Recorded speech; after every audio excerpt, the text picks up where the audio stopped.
afternoon, Your Honor. Daniel Magoo. All right. Mr. Magoo, you are representing yourself. I do have to apprise you that you are before the court on charge of resisting and obstructing a police officer. That is a high court misdemeanor, or what technically is known as a high court misdemeanor and or felony, punishable by up to 2 years, $2,000 fine plus court costs. There are great perils in representing yourself. In this, you have to understand that I am going to treat you the same as though you know the laws and the rules of evidence. I will not treat you worse because you are not represented. I will not treat you better or grant any favors or try to clarify anything for you.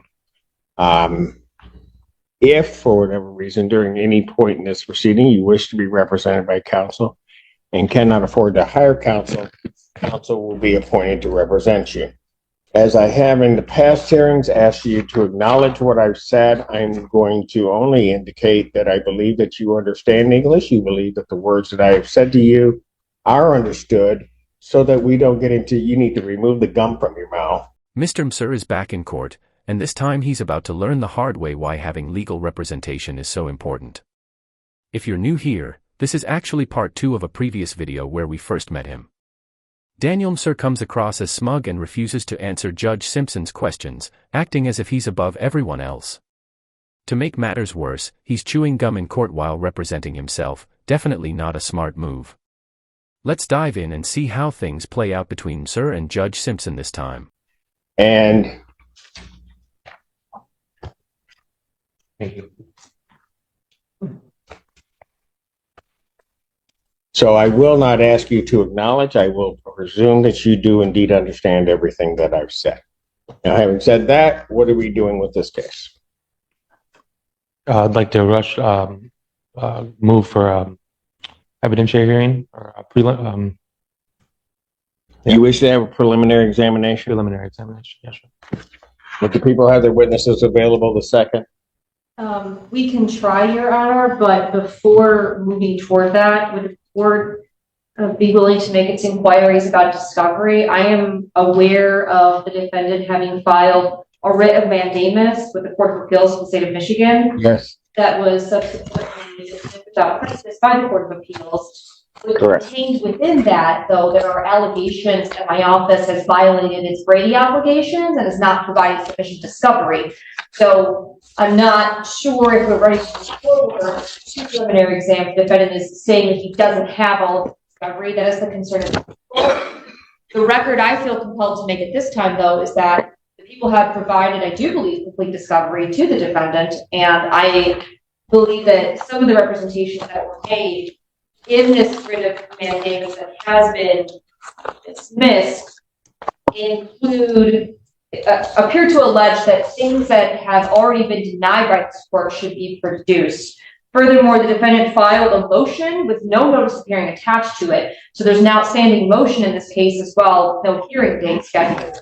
So I'm hoping that we can sort of reconcile both of those things as whether or not discovery is complete, the defendant's prepared to move forward, and if he ever intends to file a notice of hearing to go along with the motion that I received in this case on 11/22. Mr. Magoo, your response?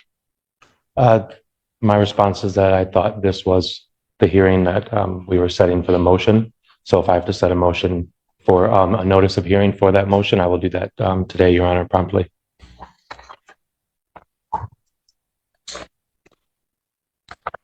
What about discovery? I'm ready to move forward on my what I meant by my discovery comment was that there's still no exculpatory evidence as far as that I did anything wrong as far as anything that they've submitted. So